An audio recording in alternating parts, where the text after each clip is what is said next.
हूं आपके साथ चित्रा त्रिपाठी। मौलानाओं की मौजूदगी में हमारी मौजूदगी है, दूर कर रहे हैं ज्यादातर जो हैदराबाद।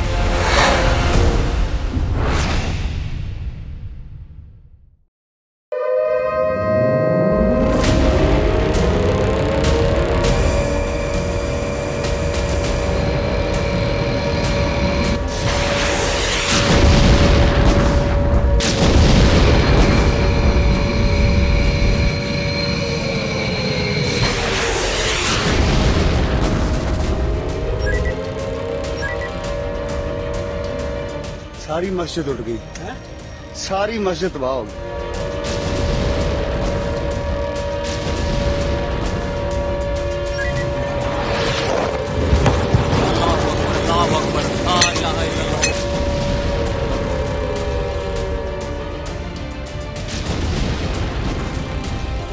मिसाइल जो है वो काफ़ी ताकतवर मिसाइल था।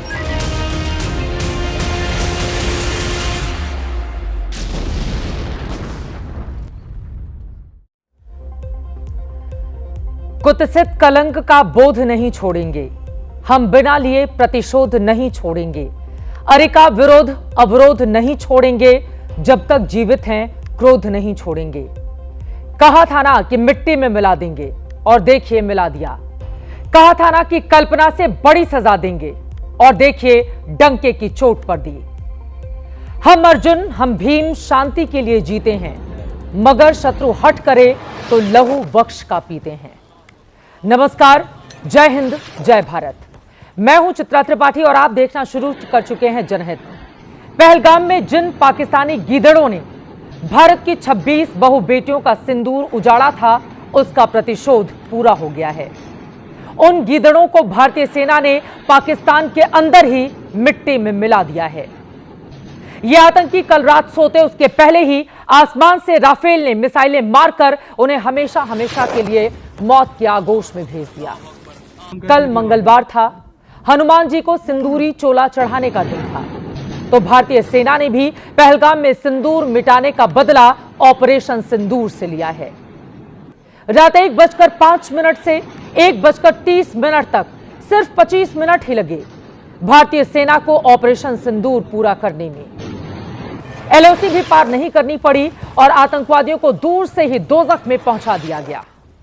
और इस बार सिर्फ पीओके में नहीं, पाकिस्तान में 100 किलोमीटर भीतर तक अंदर तक घुसकर आतंकवादियों को मारा है हमने।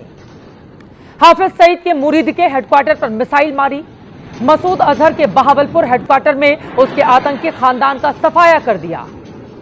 सैयद सलाहुद्दीन का हिजबुल हेडक्वार्टर भी मिट्टी में मिला दिया गया। कल रात पराक्रम अपने शिखर पर था और एटम बम की धमकियां देने वाली पाकिस्तान की आर्मी देखती ही रह गई। न सायरन बज पाए, न कोई संभल पाया। समझ में ही नहीं आया कि यह कयामत किस दिशा से आई है। और अब आसिम मुनीर की आर्मी आतंकवादियों की लाशें गिन रही है, उनके जनाजे ढोने में लगी हुई है। 25 मिनट के शौर्य की पूरी गाथा, पूरे प्रमाण आपको बताएंगे, लेकिन उसके पहले एक बार फिर से गरजते हुए रफाल, उसकी आग उगलती मिसाइलों की आवाज सुने। पाकिस्तान में रात को मचा हाहाकार भी आपको गौर से सुनना चाहिए। इसमें आपको भारतीय सेना की दहाड़ सुनाई देगी। देखिए,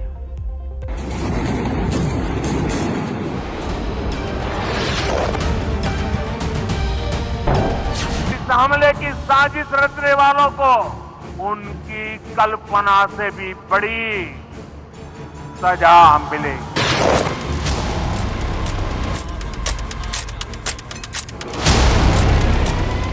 अब आतंकियों की बची खुची जमीन को भी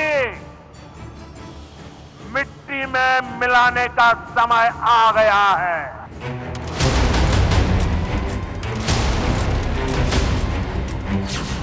हमने केवल उन्हीं को मारा जिन्होंने हमारे मासूमों को।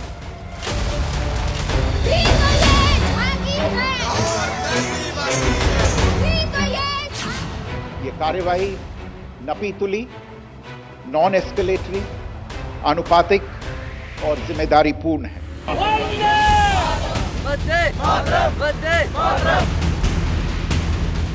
माननीय प्रधानमंत्री और जितने भी लोग, जितने भी arm forces and everybody, I am really thankful.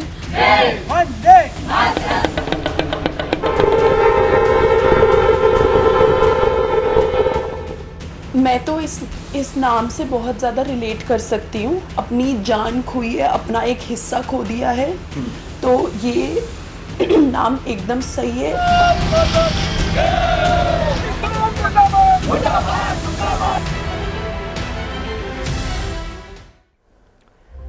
हमारी भारतीय सेना ने यह हमला 9 आतंकी अड्डों पर किया, सिर्फ उन्हीं पर किया जिनसे भारत की दुश्मनी है। 25 मिनट में इन 9 आतंकी अड्डों पर 24 मिसाइलें और बम गिराकर पाकिस्तान को उसकी जड़ों तक हिलाकर विमान अपने एयरबेस पर वापस सुरक्षित लौट आए।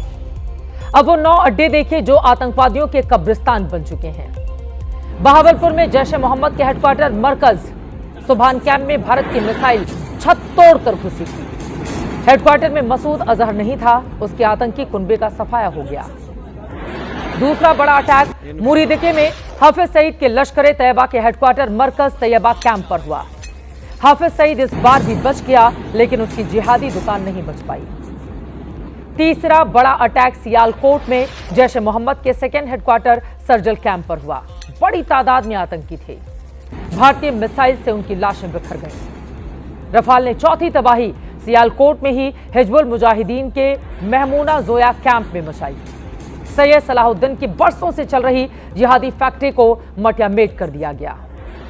25 मिनट में रफाल ने पीओके में 5 बड़े आतंकी अड्डे भी तबाह किए।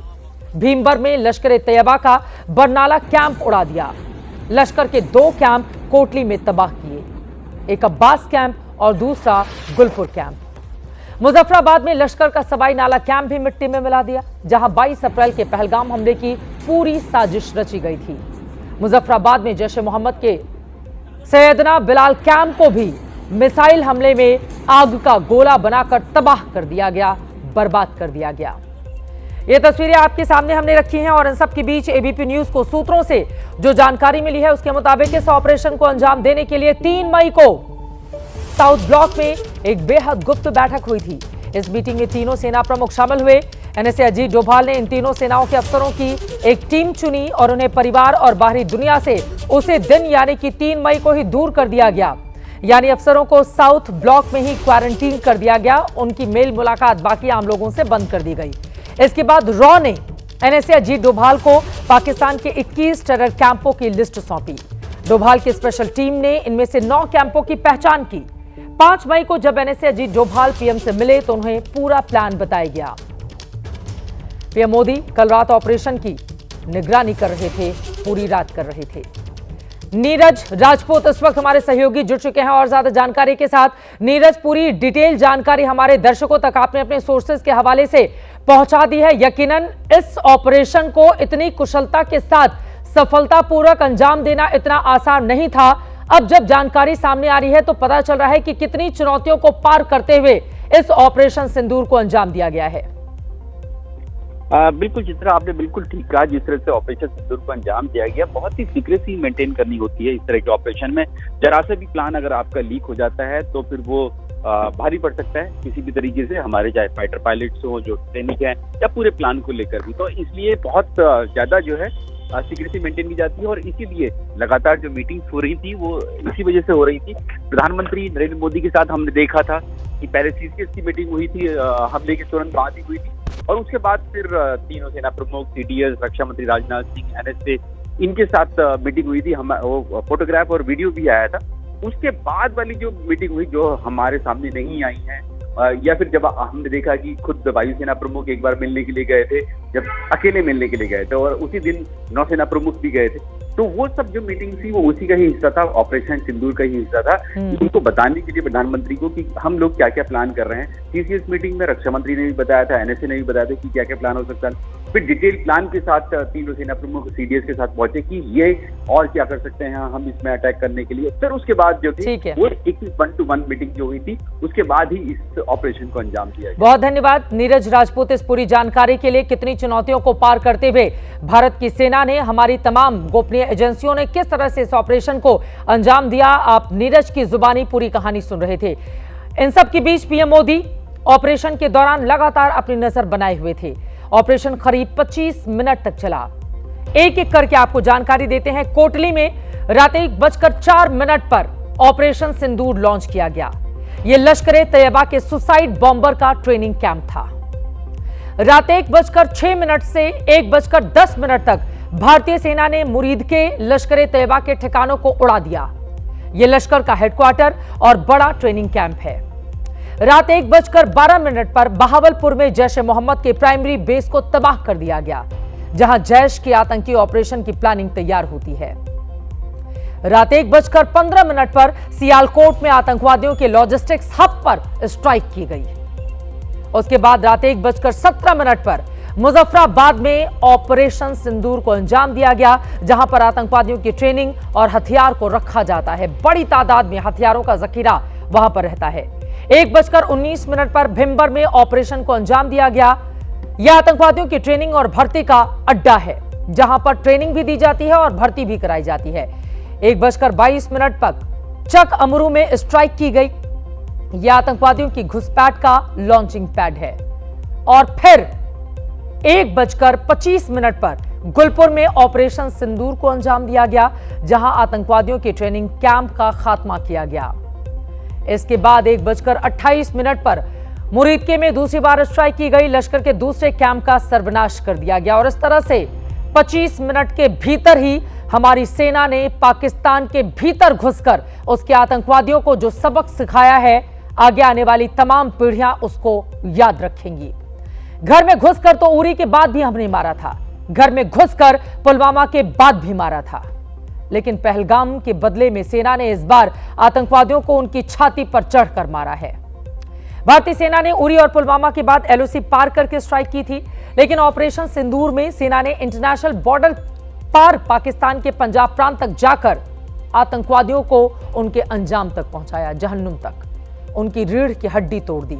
लश्कर, जैश और हिजबुल के हेडक्वार्टर यानी कि बहावलपुर, मुरीदके और सियालकोट, ये तीनों ही इलाके पाकिस्तान के पंजाब प्रांत में आते हैं। इस हमले में लश्कर के 5 और जैश के 3 अड्डे मटियामेट किए गए। एक अड्डा हिजबुल का था। पहले से अनुमान था कि भारत पहला हमला करेगा तो सिर्फ आतंकी ठिकानों पर ही करेगा, अपनी ओर से युद्ध नहीं छिड़ेगा। इन आतंकवादियों के ढाल बनकर पाकिस्तानी आर्मी खुद जंग पर उतारू हो जाए तो फिर जवाब भी युद्ध से ही दिया जाएगा। इसीलिए भारत ने पूरी दुनिया को बता भी दिया है कि सेना की स्ट्राइक सिर्फ आतंकवादी अड्डों पर थी। अब देखिए सेना ने अपनी ही सीमा में रहकर किस दूरी से इन आतंकी अड्डों को मिट्टी में मिलाया है। बहावलपुर में जैश के हेडक्वार्टर मरकज सुभान कैंप इंटरनेशनल बॉर्डर से 100 किलोमीटर की दूरी पर है। इसी दूरी से इसे मिसाइल से तबाह कर दिया गया। मुरीदके में लश्कर का हेडक्वार्टर मरकज तैयबा कैंप इंटरनेशनल बॉर्डर से सिर्फ 25 किलोमीटर की दूरी पर था। एक एक करके हम आपको दिखा रहे हैं। सियालकोट में जैश ए मोहम्मद का सर्जल कैंप सांबा कठुआ के पास इंटरनेशनल बॉर्डर से महज 6 किलोमीटर की दूरी पर था। इंटरनेशनल बॉर्डर से दूरियां कितनी थी जिसके जरिए अपनी सीमा में रहते हुए भारत ने पाकिस्तान में मौजूद आतंकी अड्डों को तबाह कर दिया। सियालकोट में हिजबुल मुजाहिदीन के महमूना जोया कैंप की दूरी इंटरनेशनल बॉर्डर से सिर्फ 12 किलोमीटर की दूरी पर थी। भीमबर में लश्कर-ए-तैयबा के बरनाला कैंप की दूरी राजौरी में एलओसी के पास से सिर्फ 9 किलोमीटर की दूरी पर थी।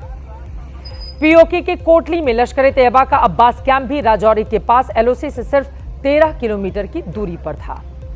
कोटली में ही लश्कर को गुलपुर कैंप भी था जो एलओसी से 30 किलोमीटर दूर था, लेकिन राफेल की मिसाइल के लिए यह दूरी कुछ भी नहीं थी। पीओके के मुजफ्फराबाद में लश्कर-ए-तैयबा का सवाई नाला कैंप भी तंधान सेक्टर में एलओसी से सिर्फ 30 किलोमीटर की दूरी पर था। एलओसी से लगभग इतनी ही दूरी पर मुजफ्फराबाद में जैश ए मोहम्मद का सैयदना बिलाल कैंप भी था, जिसे भारतीय मिसाइल ने मलबे में तब्दील कर दिया। 1000 किलोमीटर प्रति घंटे की रफ्तार है रफाल की। दुश्मन को 500 किलोमीटर दूर से मारने की ताकत रखती है इसकी स्कैल्प मिसाइल। कल रात तो कुछ ही किलोमीटर पर निशाने पर थे आतंकी अड्डे। पाकिस्तान में इस स्ट्राइक के बाद से भारत में 3 शब्द ट्रेंड कर रहे हैं: जय हिंद, जय हिंद की सेना और भारत माता की जय। लेकिन देश यह भी जानता है कि आतंक पर रिएक्शन अधूरा है। पाकिस्तान में आतंक के 9 अड्डों की तबाही तो सिर्फ एक झांकी है, अभी पूरा बदला बाकी है। मुरीदके में लश्कर-ए-तैयबा का हेडक्वार्टर तो मिट्टी में मिला दिया गया, लेकिन हाफिज सईद का हिसाब अभी भी अधूरा है। जिसे पाकिस्तानी आर्मी और आईएसआई ने किसी सुरक्षित जगह पर छिपा कर रखा हुआ है। बहावलपुर में जैश का हेडक्वार्टर तबाह हो गया, मसूद अजहर का खानदान हलाक हो गया, लेकिन हाफिज की तरह मसूद अजहर को भी पाकिस्तानी आर्मी ने कहीं अंडरग्राउंड कर रखा है। सियालकोट में हिजबुल मुजाहिदीन का महमूना जोया कैंप सेना ने उजाड़ दिया, लेकिन सैयद सलाहुद्दीन अब भी पाकिस्तानी पनाह में है और जिंदा है। भारत भी ये जानता है कि जब तक हाफिज और मसूद अजहर का खात्मा नहीं होता, तब तक पाकिस्तान में आतंक की फसल पैदा होती रहेगी। और अब तो इस हिट लिस्ट में पाकिस्तान का जनरल आसिम मुनीर भी शामिल हो गया है, क्योंकि उसी ने पहलगाम के जिहादी बीज बोए थे। अब मुनीर खुद कांपा हुआ है कि कोई मिसाइल उसकी तरफ भी आती ही होगी। एक एक करके तमाम आतंकी कैंपों के नेस्तानाबूद होने की पूरी कहानी हम आपको बताएंगे, लेकिन इस वक्त बेहद दो खास मेहमान हमारे साथ जुड़ चुके हैं। उनका तारुफ कराते हुए चर्चा की हम शुरुआत करेंगे। दीपक वोहरा जी पूर्व राजनयिक स्टूडियो में हमारे साथ आ चुके हैं और आतंकवाद विरोधी मोर्चा के अध्यक्ष इस वक्त हमारे साथ बिट्टा जी जुड़ चुके हैं। दोनों का बहुत बहुत स्वागत है। सबसे पहले दीपक वोहरा जी, आपसे ही शुरुआत करते हुए, क्या अधूरा है अभी भी हमारा जो ख्वाब है आतंक को पूरी तरह से नेस्तानाबूद कर देने का, या फिर भारत की सेना ने जो किया है सिर्फ उसी ट्रेलर को देखने मार्च से पाकिस्तान के भीतर जो खलबली मची हुई है उसने हमारे मिशन को पूर्ण कर दिया है? आभारी हूं मैम कि आपने मुझे ये मौका दिया है। मैं आपसे बहुत कुछ सीखता हूं। यू आर ब्रिलियंट, जिस तरह से आप प्रेजेंट करती हैं केसेस को, और जो आपने अभी पूरी तरह से विस्तार के रूप से बताया क्या क्या हुआ है, बहुत it's brilliant. I mean this with sincerity. 74 साल की मेरी उम्र है, मुझे ऐसी बातें करने की आदत नहीं है। You are really good. मैं बताता हूं अब शुरुआत क्या हुई थी। प्राइम मिनिस्टर ने क्या बोला था मैम, जब उन्होंने इंग्लिश में बोला था कि आतंकी जो हैं हम उनको दुनिया के आखिरी कोने तक उनका पीछा करेंगे, उनको खत्म कर देंगे। पाकिस्तानी टेररिस्ट का नाम नहीं लिया था उन्होंने, टेररिस्ट का नाम किया। 27 साल हो गए हैं। एक संस्था है मैम न्यूयॉर्क में, वो मेरी दादी की दादी की दादी की दादी की उम्र की है, उसको कहते हैं संयुक्त राष्ट्र संघ, यूनाइटेड नेशंस। 80 साल की हो जाएगी। 27 साल से डिस्कस कर रहे हैं international convention, comprehensive convention against international terrorism. 27 साल कोई मूवमेंट नहीं होती उसके ऊपर। तो पीएम साहब ने जो कहा था कि अब हम खुद इंडिविजुअली ये एक्शन लेंगे टू रूट आउट टेररिज्म को हम बाहर फेंक देंगे इस दुनिया से। वही बिल्कुल हमने किया है मैम। कोई सिविलियन टारगेट को हिट नहीं किया, कोई मिलिट्री टारगेट को हिट नहीं किया, हिट किया है वो टेरर आउटफिट्स को। अब पाकिस्तान क्यों बौखला गया है, क्या बोलेगा दुनिया को? हमने जो प्रेस कॉन्फ्रेंस की, और आपने देखा है मैम, दोनों लड़कियां जो बोल रही थी हमारी फौज की थी, ये भी हमने संदेश दिया है कि हमारी बेटियां देखो किस प्रकार की हैं। मैं तो ये हमेशा मानता हूं मैम कि भारत में हम इज्जत करते हैं अपनी बेटियों की।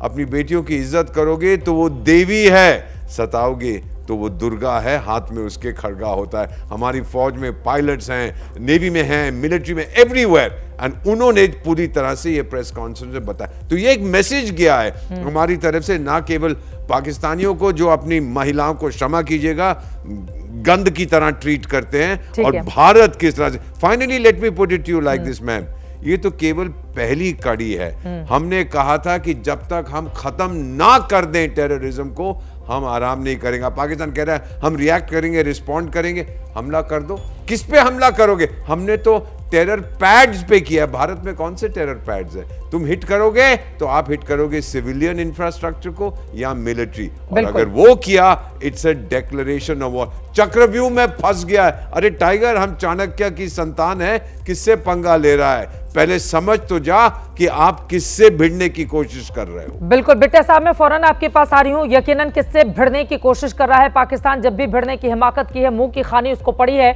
उसके बावजूद वो कुत्ते की पूंछ की तरह से है, लगातार दुम हिलाता रहता है और हिंदुस्तान में दहशतगर्दी को बढ़ावा देने की कोशिश में रहता है। लेकिन उसका परमानेंट इलाज क्या है, इसी पर करेंगे बातचीत। लेकिन उसके पहले बताते चले, पाकिस्तान में आतंकवाद के खिलाफ भारत का सबसे बड़ा प्रहार है। मंगलवार की रात जब आप सो रहे थे, तब हिंदुस्तान के वीर जवान लश्कर, जैश और हिजबुल के ठिकानों को मिट्टी में मिलाने के मिशन में लगे हुए थे। मंगलवार रात की ये सबसे पावरफुल 4 तस्वीरें हैं। रात को करीब 1:05 से लेकर 1:30 तक भारत ने यह कार्रवाई की है। 25 मिनट में 24 मिसाइल और बमों से हमले किए गए। जैश ए मोहम्मद से लेकर लश्कर तैयबा तक के हेडक्वार्टर को जमींदोज कर दिया गया। पाकिस्तान की घड़ी में उस वक्त रात के 12:30 बज रहे थे। आतंकी चैन की नींद सो रहे थे, लेकिन भारत ने उनका चैन छीन लिया, आतंकी आकाओं को मुंहतोड़ जवाब दिया है। और सबसे बड़ा हमला जैश ए मोहम्मद के बहावलपुर के हेडक्वार्टर पर किया है। जैश के मुख्यालय का बड़ा हिस्सा हमले में तबाह हो गया, जमींदोज हो गया। ओसामा बिन लादेन की मदद से मसूद अजहर ने यह आतंक का अड्डा तैयार किया था। मंगलवार की रात भारतीय जवानों ने आतंकवादियों को जहन्नुम में पहुंचा दिया। दो तस्वीरें आपके सामने रखते हैं। पहली तस्वीर हमले से पहले की और दूसरी तस्वीर तब की है जब हमले के बाद मारे गए आतंकवादियों का जनाजा निकाला जा रहा था। ये दो तस्वीरें आपको बताएंगी, ये दो तस्वीरें जिनको आप गौर से इस वक्त देख रहे हैं, ये दो तस्वीरें वो कहानी कहने के लिए काफी हैं कि भारतीय सेना ने किस तरह का बदला लिया है। बहावलपुर की दूरी भारतीय सीमा से 100 किलोमीटर है। मसूद यहीं से आतंक का अड्डा चलाता था, लेकिन भारतीय वीरों ने मसूद के अड्डे पर सबसे बड़ी चोट की है। ये जैश ए मोहम्मद न सिर्फ ट्रेनिंग सेंटर बल्कि दहशतगर्दी की पूरी दुकान यहीं से मसूद अजहर चलाता था। बड़ी बात यह है कि इस कार्रवाई में मसूद के परिवार के कई लोग मारे गए हैं। इसमें उसकी बहन बहनोई शामिल हैं, 4 करीबी भी मारे गए हैं। खुद मसूद भी मौत की भीख मांगता हुआ फिर रहा है, यानी कि मान के चलिए उसके करीबी और परिवार के लोग मिलाकर कुल 14 लोगों को जहन्नुम में पहुंचा दिया है हमारी भारतीय सेना ने। और अब खुद मसूद अजहर खुद के लिए मौत की भीख मांग रहा है। बयान जारी कर उसने कहा है कि मैं मर जाता तो ज्यादा अच्छा रहता।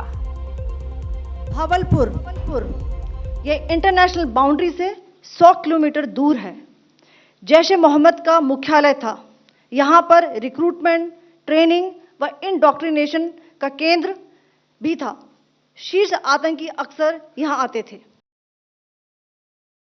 हमारे साथ दोनों ही खास मेहमान लगातार बने हुए हैं, जिनके साथ चर्चा में हम आगे बढ़ रहे हैं। बिट्टा साहब, अब सीधे आपके पास आते हुए, हमने इसके पहले भी एयर स्ट्राइक और सर्जिकल स्ट्राइक करके घर में घुसकर पाकिस्तान को सबक सिखा दिया था, लेकिन इस बार की तस्वीर अलग और अलहदा है। जैसा कि कार्यक्रम के शुरू में ही हमने बताया कि पाकिस्तान की छाती पर चढ़कर उसको इस बार ऐसा सबक सिखाया गया है कि उसकी आने वाली कई पीढ़ियां याद रखेंगी। चित्रा जी, जो पहले ऑपरेशन हुआ था वो भी एक बहादुरी से हुआ था। वो ऑपरेशन और इस ऑपरेशन में फर्क है। वो वहां जाके किया था।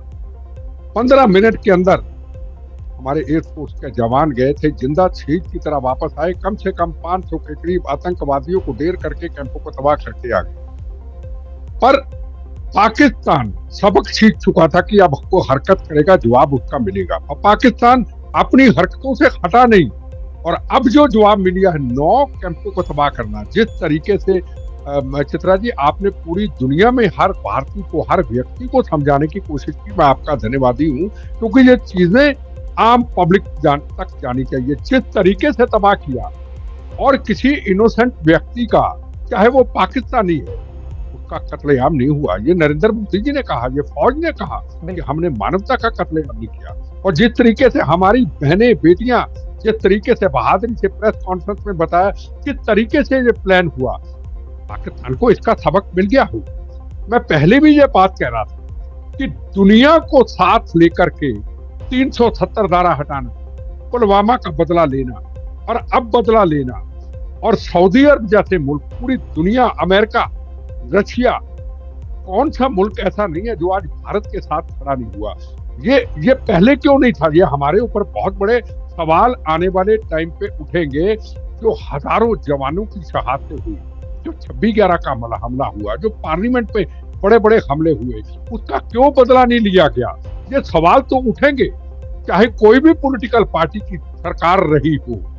खून पसीने का टैक्स का पैसा, आपके टैक्स का पैसा, हमके टैक्स का पैसा सारा कश्मीर में जाता था। क्या हम आतंकवादियों को पालते थे? मेरा सवाल है, क्या आतंकवादियों को पाल करके कोई पिक्चर भी देखनी अच्छी जानी होती तो दिल्ली और बॉम्बे जाते थे, प्लेन अगले दिन वापस आते थे? हमारे खून पसीने का पैसा क्यों हुआ? उस वक्त क्यों नहीं ऐसा घटना हुई? उस वक्त क्यों नहीं जवाब दिया गया? कौन थे कातिल? उन जवानों के कातिल कौन थे? उन बेगुनाहों के कातिल कौन थे? अब अगर 370 धारा है, कितनी देर तक शांत रहा? पाकिस्तान को क्या तकलीफ हुई? इतना टूरिस्ट बढ़ गया, लाखों लोग आ गए, हमारा मिशन फेल हो गया। उसने आके हमला कर दिया और हमले का जवाब जिस तरीके से दिया गया, अजहर को आपने देखा, आप दिखा रहे किस तरीके मैं मर जाता। अरे तेरा परिवार मर गया, कुत्ते की मौत, तो उसका तुम्हें दुख लगा। हिंदुस्तान के अंदर तुमने बहनों के सुहाग उजाड़ डाले। यात्रियों को मार डाला, तुमने तो एक औरत को मार डाला जिसका तंदूर अभी लगा था, उनको बर्बाद कर रहे हो। माँ के सामने बेटा, पत्नी के सामने पति, और तुम्हें तरसना आया। और जितनी देर तक हाफिज और अजहर जैसे ये तबाह नहीं होते, ये बिल्कुल मिशन अभी अधूरा है। और ये बिल्कुल सही मौका है। जिस तरीके से दुनिया हमारे साथ खड़ी हुई, चाइना ने भी पाकिस्तान का साथ छोड़ दिया, आज पीओके की बारी है। मैं कहूंगा पुलवामा का बदला ले करके हमने 370 धारा दे के उनको श्रद्धांजलि दे दी, और श्रद्धांजलि उससे बढ़िया यही होगी, आज पीओके ले लो, सच्ची श्रद्धांजलि होगी। ये पाकिस्तान सुधरेगा नहीं, मैं आपको बता दूं। ये आज नहीं, साल में 2 साल के बाद हमारी पीठ पे फिर वार करेगा। ये जो कैंसर की बीमारी नरेंद्र मोदी जी ने उखाड़ी थी ना, उस कैंसर की बीमारी से थोड़ा सा जहर रह गया, अब उसको हटा लो। मैं बार बार आपको इसलिए कहता हूं, हमें मारना है, मरना नहीं है। पर मरने के लिए सिर्फ इसलिए मैं बार बार कहता हूं, कल को ये ना कहे यार नरेंद्र मोदी जी की पॉलिसी थी, हमें तो जाना है, पर हमने आने वाली जनरेशन के उनको बर्बाद करके जाना है। क्यों पाकिस्तान का आवाम सड़क पे क्यों ना आए? जब पानी रुकेगा, जब बाढ़ आएगी, जब हम छोड़ेंगे, बर्बाद कौन होगा? पाकिस्तान का आवाम। हम जो नया भारत बना रहे हैं, आर्थिक रूप से सशक्त, सुरक्षित, संप्रभुता के साथ फक्र से सिर उठाकर जीने वाला नया पाकिस्तान भी बना देते हैं। खुद तो वो अपना कुछ कर नहीं पाएगा, लेकिन आतंकवाद को पूरी तरह से नेस्तनाबूद करके, क्योंकि जो हमारा पड़ोसी मुल्क है अगर इस तरह से अस्थिरता फैलाता रहेगा तो वो हिंदुस्तान के लिए कतई ठीक नहीं होगा। और बिल्कुल सही बात हमारे मेहमानों की ओर से की गई है कि इस बार उसका परमानेंट इलाज हो ही जाना चाहिए। दीपक बोहरा जी आपका और एमएस बिट्टा साहब आपका बहुत धन्यवाद हमारे साथ चर्चा का हिस्सा बनने के लिए, इस महत्वपूर्ण चर्चा में शामिल होने के लिए। इन सब के बीच हिंदुस्तान के सबसे बड़े दुश्मनों में से एक है लश्कर तैयबा का सरगना हाफिज सईद। इसी हाफिज सईद ने पहले मुंबई हमले की साजिश रची और इसी हाफिज सईद के संगठन लश्कर ने 22 अप्रैल को पहलगाम हमले को अंजाम दिलवाया। इसी लश्कर तैयबा का हेडक्वार्टर है पाकिस्तान के मुरीदके में। आपकी टीवी स्क्रीन पर इस वक्त उसी लश्कर के मुख्यालय की तस्वीरें हैं, जहां लोगों की भीड़ लगी हुई है ये देखने के लिए कि कैसे हिंदुस्तान ने आधी रात को आतंक के परखच्चे उड़ा दिए। लश्कर के इस हेडक्वार्टर के चारों तरफ कटीली तारों की घेराबंदी है और इसी मैदान में हाफिज सईद और उसके गुर्गे आतंक की ट्रेनिंग देने का काम करते थे। मुंबई हमले के गुनहगार कसाब को भी इसी मुरीदके में ट्रेनिंग दी गई थी, लेकिन मंगलवार की रात भारतीय सेना की कार्रवाई में मुरीदके में आतंकवादियों पर मौत की बारिश हो गई। मरकज तैयबा मुरीदके यह आईबी से 18 से 25 किलोमीटर दूरी पर है। 2008 के मुंबई हमले के आतंकी भी यहीं से प्रशिक्षित हुए थे। अजमल कसब और डेविड हेडली भी यहां ट्रेन हुए थे।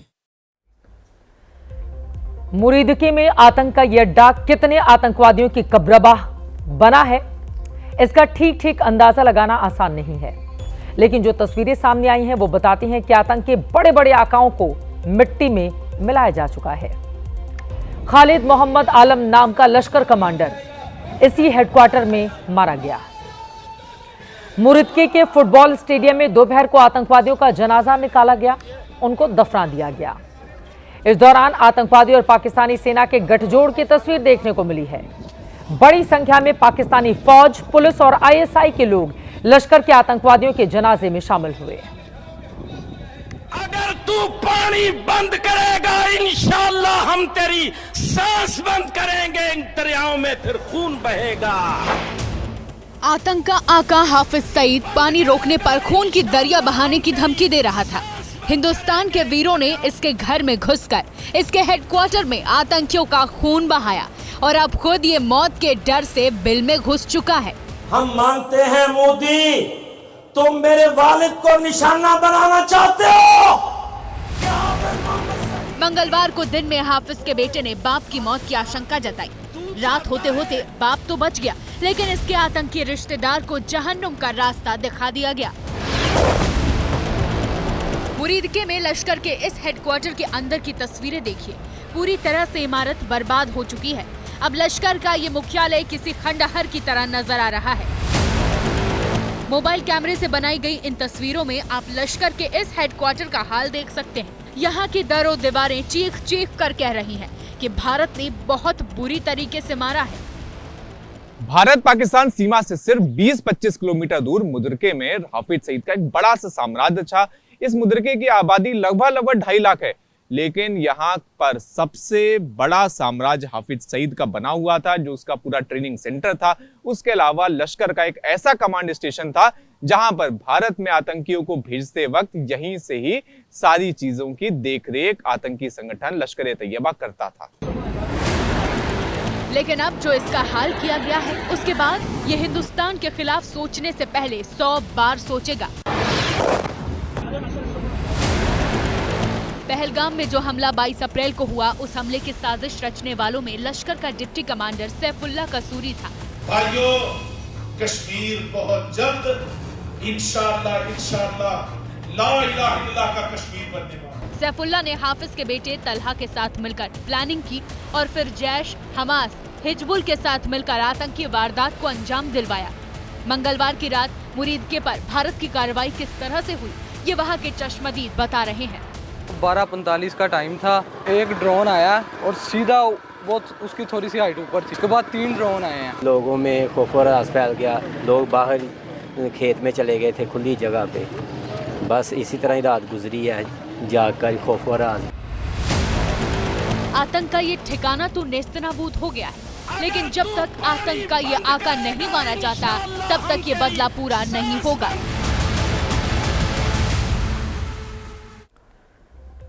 पाकिस्तान के कब्जे वाले जम्मू कश्मीर में 5 कैंपों को निशाना बनाया गया। ये कोटली इलाके के गुलपुर कैंप की तस्वीर दिखाने जा रहे हैं, जिसे हिंद की सेना ने पूरी तरह से तबाह कर दिया, बर्बाद कर दिया। यहां लश्कर ए तैयबा का अड्डा था, जो लाइन ऑफ कंट्रोल से 30 किलोमीटर दूर है। इस अड्डे में छिपे आतंकवादी जम्मू कश्मीर के राजौरी और पुंछ में आतंकी वारदातों को अंजाम देते थे। 26/11 आतंकी हमले का मास्टरमाइंड ज़कीउर रहमान लखवी अक्सर यहां पर आता जाता था। लखवी इस आतंकी अड्डे पर आतंकवादियों के बीच जिहादी तकरीरें करता था, आतंकवादियों को फिदायीन हमलों के लिए उकसाता था। लेकिन अब हमारी सेना ने आतंक के इस अड्डे को पाताल में पहुंचा दिया है। लश्कर के इस अड्डे से निकले आतंकवादियों ने जम्मू कश्मीर में किन किन आतंकी हमलों को अंजाम दिया था, आपको उसके बारे में बताएंगे।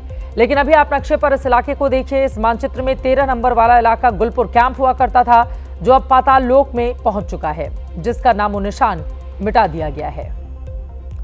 आपको याद होगा 20 अप्रैल 2023 को जम्मू कश्मीर के पुंछ में आतंकी हमला हुआ था। पाकिस्तानी आतंकवादियों ने सेना की गाड़ी को निशाना बनाया था। आपको 9 जून 2024 की तस्वीर भी याद होगी, जब पाकिस्तान के कायर आतंकवादियों ने रियासी में तीर्थ यात्रियों से भरी बस पर गोलीबारी की थी। इन दोनों हमलों का कनेक्शन पीओके के इसी गुलपुर कैंप से था। यह एलओसी से 30 किलोमीटर दूर था। लश्कर ए तैयबा का बेस था, जो राजौरी, पुंछ में सक्रिय था। 20 अप्रैल 2023 को पुंछ में और 9 जून 2024 को तीर्थ यात्रियों के बस हमले में यहीं से आतंकी को ट्रेन किया गया था। पाकिस्तान के अवैध कब्जे वाले जम्मू कश्मीर के कोटली इलाके में ही अब्बास कैंप है, जिसे बीती रात हमारी सेना ने पूरी तरह से तबाह कर दिया। ये लाइन ऑफ कंट्रोल से सिर्फ 13 किलोमीटर दूर था। यहीं पर लश्कर ए तैयबा के आत्मघाती हमलावर ट्रेनिंग लेते थे। यहां करीब 50 आतंकवादियों की जिहादी ट्रेनिंग का इंतजाम था। हमारी सेना ने सटीक निशाना लगाकर इन आतंकवादियों को हमेशा हमेशा के लिए सुला दिया। उनके चीथड़े उड़ा दिए गए। नक्शे पर अब आपको 14 नंबर वाला इलाका दिखाने जा रहे हैं। यही कोटली का अब्बास कैंप है, जहां पर लश्कर के फिदायीन हमलावर तैयार होते हैं। लेकिन अब इस आतंकी ट्रेनिंग सेंटर के नक्शे को हमारे जाबाजों ने हमेशा हमेशा के लिए मिटा दिया है। अब्बास कैंप कोटली, यह एलओसी से 13 किलोमीटर दूर है। लश्कर ए तैयबा का फिदायीन यहाँ तैयार होता था। इसकी कैपेसिटी 15 टेररिस्ट को ट्रेन करने की थी। पहलगाम में लोगों को मारते वक्त आतंकवादियों ने कहा था, जाकर मोदी को बता देना। उन्हें आज जवाब मिल गया। पूर्व आर्मी चीफ मनोज मुकुंद नरवणे ने एक तस्वीर शेयर की है, जिसके 5 शब्दों में पूरा संदेश है। एक तरफ आतंकवादियों का संदेश है कि जाकर मोदी को बता देना, दूसरी तरफ संदेश है मोदी को बता दिया, और इसी हिस्से में आतंकवादियों की लाशों का ढेर लगा हुआ है। और अब उन महिलाओं को सुनिए जिन्हें आतंकवादियों ने धमकी दी थी। ऑपरेशन सिंदूर के बाद उनकी भावनाएं किस तरह से उमड़ कर सामने आई हैं, गौर फरमाइए। कोई 6 दिन की दुल्हन थी तो कोई महज 60 दिनों की। पहलगाम में पाकिस्तानी आतंकियों ने धर्म पूछकर इनसे उनका सुहाग छीन लिया, सिंदूर पोंछने पर मजबूर कर दिया। अब उन्हीं सुहागनों को ऑपरेशन सिंदूर के जरिए भारतीय सेना ने इंसाफ दिया है।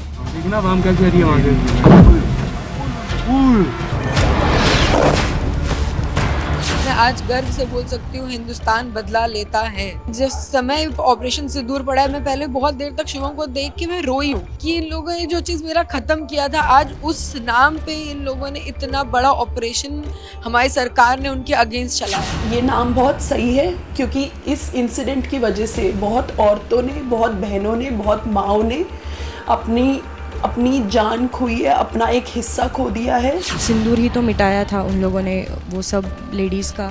ये जो वर्ड सिंदूर दिया गया है इस ऑपरेशन के लिए, ये एकदम अप्रोप्रिएट है, एकदम सही वर्ड उन्होंने रखा है।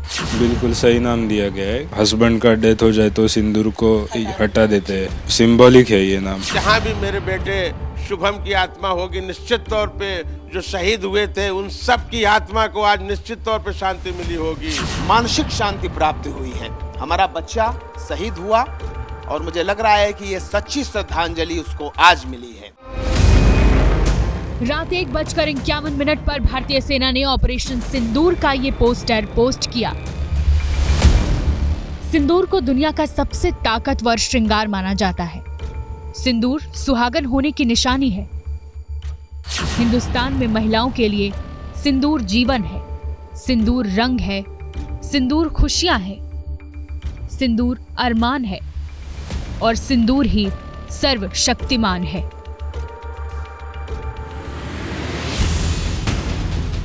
उसी सिंदूर को मिटाकर आतंकियों ने 22 अप्रैल को हिंदुस्तान को गहरा जख्म दिया। उस जख्म का बदला ऑपरेशन सिंदूर से लिया गया है।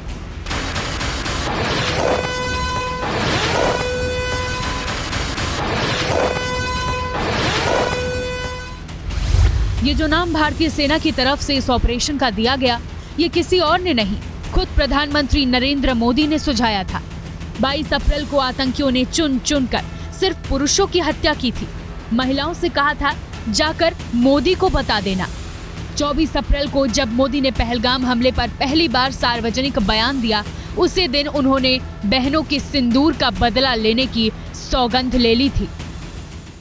मैं बहुत स्पष्ट शब्दों में कहना चाहता हूं, जिन्होंने ये हमला किया है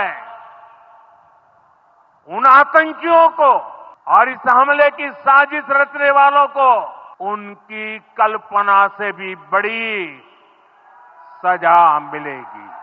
अब आतंकियों की बची खुची जमीन को भी मिट्टी में मिलाने का समय आ गया है। अब जब ऑपरेशन सिंदूर से सुहाग की शहादत का बदला पूरा हुआ है, तो पूरा देश गर्व कर रहा है, हर कोई शाबाशी दे रहा है। सबसे पहले हिंदुस्तान की बेटी हिमांशी को सुनिए, जिनका सिंदूर महज 6 दिन में आतंकियों ने मिटा दिया। मैं तो इस नाम से बहुत ज़्यादा रिलेट कर सकती हूँ बिकॉज ऑफ दिस इंसिडेंट। मैंने तो अपनी ज़िंदगी खो दी है एक। ये नाम बहुत सही है क्योंकि इस इंसिडेंट की वजह से बहुत औरतों ने, बहुत बहनों ने, बहुत माँओं ने अपनी जान खोई है, अपना एक हिस्सा खो दिया है। तो ये नाम एकदम सही है। कानपुर की रहने वाली ऐशन्या की शादी फरवरी महीने में हुई थी। शुभम को आतंकियों ने ऐशन्या के सामने ही मार डाला था। आज बदले की कार्रवाई से कलेजे को ठंडक मिली है। मैंने जिस समय ऑपरेशन सिंदूर पड़ा है, मैं पहले बहुत देर तक शिवम को देख के मैं रोई हूँ कि इन लोगों ने जो चीज़ मेरा ख़त्म किया था, आज उस नाम पे इन लोगों ने इतना बड़ा ऑपरेशन हमारी सरकार ने उनके अगेंस्ट चलाया है। मुझे विश्वास है कि बदला मिलेगा और उन्होंने हमें किसी को भी नाराज़ नहीं किया है। हमें विश्वास दिलाया है कि वो हमारे नागरिकों को मारेंगे तो हम उनका बदला लेंगे। मुंबई के मोनी परिवार को भी सुकून मिला है। अतुल मोनी की हत्या पत्नी और बेटी के सामने ही आतंकियों ने कर दी थी। ऑपरेशन सिंदूर ये जो उन्होंने किया है तो एक खाली बदला है, उसकी शुरुआत है। अभी उसका दहशतवादी का जो मूड है वो खत्म करना चाहिए। ऑपरेशन सिंदूर पाकिस्तान के खिलाफ कार्रवाई की ऐसी कहानी है जिसे वो कभी भूल नहीं पाएगा।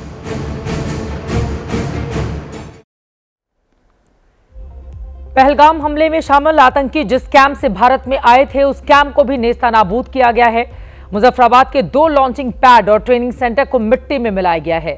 मुजफ्फराबाद पीओके में पड़ता है और इसी इलाके में आतंकवादियों के लॉन्चिंग पैड थे। लॉन्चिंग पैड में रुकने के बाद ही आतंकवादी भारत में घुसकर दहशतगर्दी को अंजाम देते थे।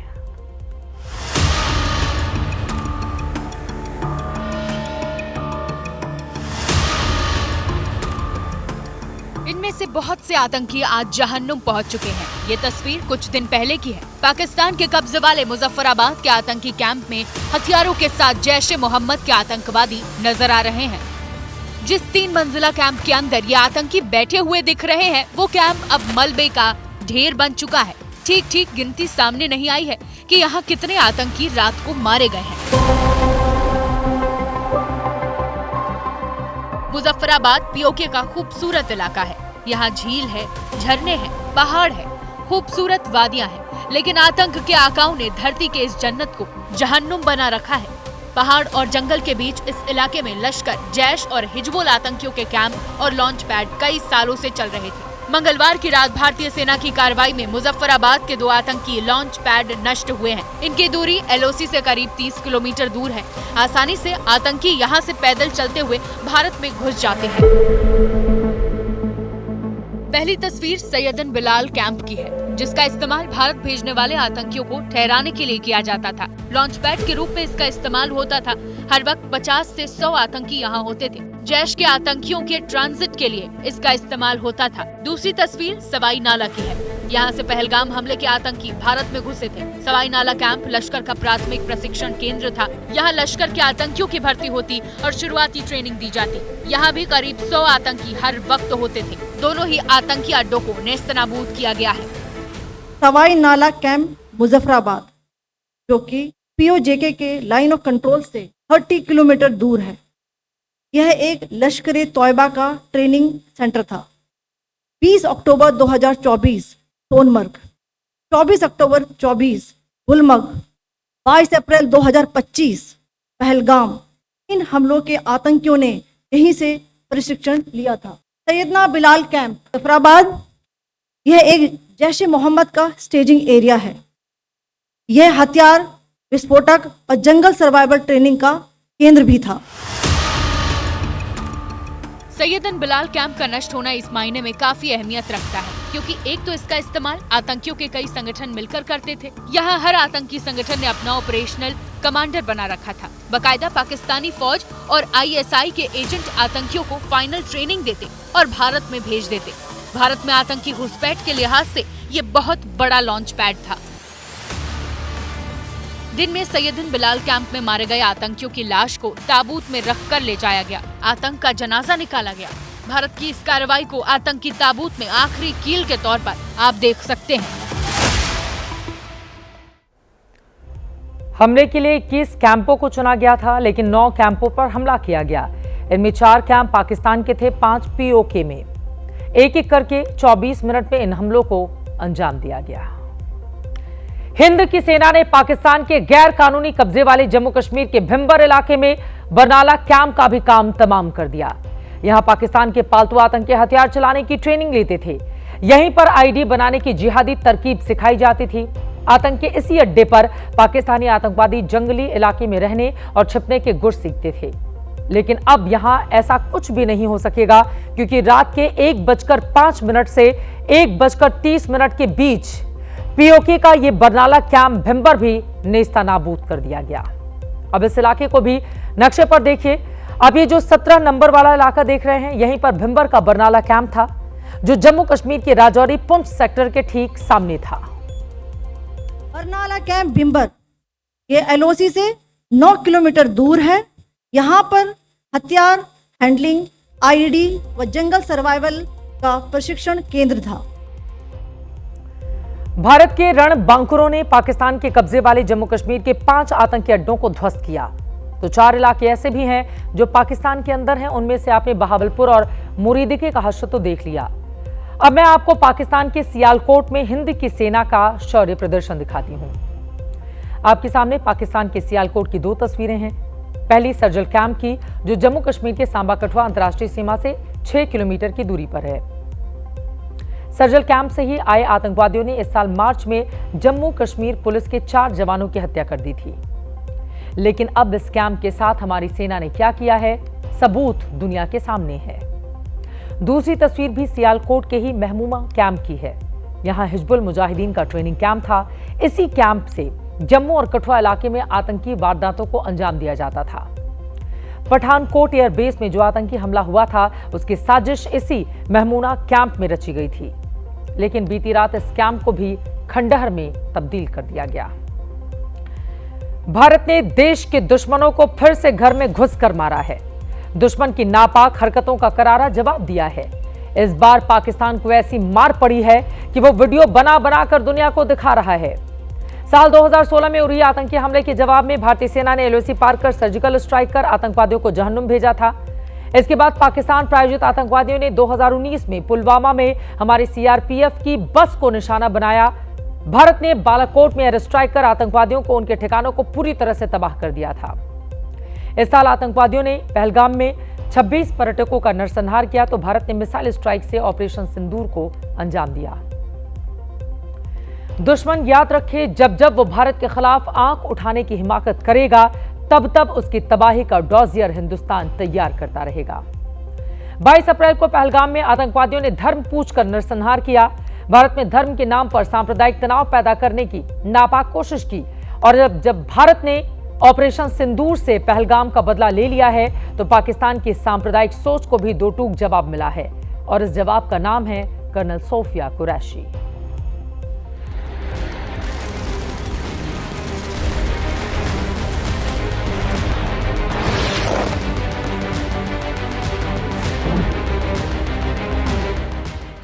मैं कर्नल सोफिया कुरैशी। कर्नल सोफिया कुरैशी, बदन पर सेना की वर्दी, बैकड्रॉप में भारत और भारतीय सेना का बुलंद झंडा, बहादुरी की अनगिनत दास्तां बयां करते फ्लैप पे लगे सितारे। हिंद की सेना की ये वो जाबाज अधिकारी है जिसके बारे में आज पूरा देश जानना चाहता है। यूं तो कर्नल सोफिया कुरैशी बीते 26 साल से भारतीय सेना की सेवा में जुटी हैं, लेकिन आज देश से उनका सीधा साक्षात्कार हुआ। कर्नल सोफिया कुरैशी ने देश को गौरवान्वित करने वाले ऑपरेशन सिंदूर की विस्तृत जानकारी दी। आज आपको 6 से 7 मई 2025 की रात 1:05 से 1:30 बजे के बीच भारतीय सशस्त्र बलों द्वारा अंजाम दिए गए ऑपरेशन सिंदूर के बारे में जानकारी देंगे। देश के शूरवीरों ने दुश्मनों को घर में घुसकर मारा। उसकी एक एक बात कर्नल सोफिया ने देश को बताई। विदेश सचिव विक्रम मिस्री, विंग कमांडर व्योमिका सिंह के साथ प्रेस कॉन्फ्रेंस में कर्नल सोफिया की मौजूदगी के बड़े कूटनीतिक मायने हैं। दरअसल 22 अप्रैल को आतंकियों ने पहलगाम की वादियों में धर्म पूछकर नरसंहार किया था। आतंकियों की नापाक साजिश घाटी में विकास की रफ्तार को बाधित कर भारत को दंगों में झोंकने की थी। हमले का यह तरीका जम्मू और कश्मीर और शेष राष्ट्र दोनों में सांप्रदायिक दंगे भड़काने के उद्देश्य से भी प्रेरित था। पाकिस्तान की साजिश को 140 करोड़ भारतीयों ने पहले ही नाकाम कर दिया, और अब पाकिस्तान की धार्मिक उन्माद वाली सोच पर कर्नल सोफिया कुरैशी की ये तस्वीरें जोरदार तमाचे से कम नहीं है। We are different from the Hindus in every possible aspect of life. Our religion is different. Our customs are different. Our traditions are different. सीमा पार बैठे दहशतगर्दों के लिए कर्नल सोफिया कुरैशी की पहचान धर्म विशेष से जुड़ी हो सकती है, लेकिन कर्नल सोफिया के जरिए भारत ने संदेश दे दिया है कि 140 करोड़ देशवासियों का सबसे पहला धर्म भारतीयता है। भारतीयता की ही ये वो पहचान है जहां मंच पर एक तरफ विंग कमांडर व्योमिका खड़ी नजर आती हैं, तो दूसरी तरफ कर्नल सोफिया कुरैशी। साल 1999 में जब भारत और पाकिस्तान में करगिल जंग हुई थी, तब सोफिया भारतीय सेना से जुड़ी थी। सोफिया कुरैशी का जन्म साल 1981 में गुजरात के वडोदरा में हुआ था। साल 1999 में उन्हें चेन्नई ऑफिसर्स ट्रेनिंग एकेडमी से सेना में कमीशन मिला। 2001 से 2002 तक ऑपरेशन पराक्रम में पंजाब सीमा पर तैनात रहीं। कई आतंक विरोधी ऑपरेशन में शामिल रही हैं। 2016 में एशियन सैन्य अभ्यास का नेतृत्व करने वाली पहली महिला ऑफिसर बनी। जानकारी के मुताबिक सोफिया के दादा और पिता दोनों सेना के साथ जुड़े हुए थे। मेरी पापा अपने घर से कोई नहीं है, भाई से कोई नहीं आ रहा है, मैं जाऊं? मैंने ऑफकोर्स गो, वो गई, वो सिलेक्ट हुई। हिंदू बहुल राष्ट्र भारत में आज मुस्लिमों की आबादी पाकिस्तान में मौजूद मुस्लिमों के बराबर ही है। सोफिया कुरैशी जैसी देश की बेटियां गवाह हैं कि भारतीयता के पंख से हर कोई उड़ान भर सकता है। वहीं पाकिस्तान सीमा पार से अब भी धार्मिक कट्टरता का अफीम चाट रहा है, जिससे उसके 4 टुकड़ों में टूटना तय है। और हर हिंदुस्तानी यही चाहता भी है। भारत एक शांतिप्रिय देश है, लेकिन ऑपरेशन सिंदूर एक स्पष्ट संदेश है कि इस शांति को कोई भी कमजोरी समझने की भूल कतई ना करे। वाहिद अली वाहिद की पंक्तियां हैं, द्वंद्व कहां तक पाला जाए, युद्ध कहां तक टाला जाए, तू भी है राणा का वंशज, फेंक जहां तक भाला जाए, इस बिगड़ैल पड़ोसी को तो फिर शीशे में ढाला जाए, दोनों ओर लिखा हो भारत, सिक्का वही उछाला जाए। इसी के साथ जनहित में अभी के लिए बस इतना ही।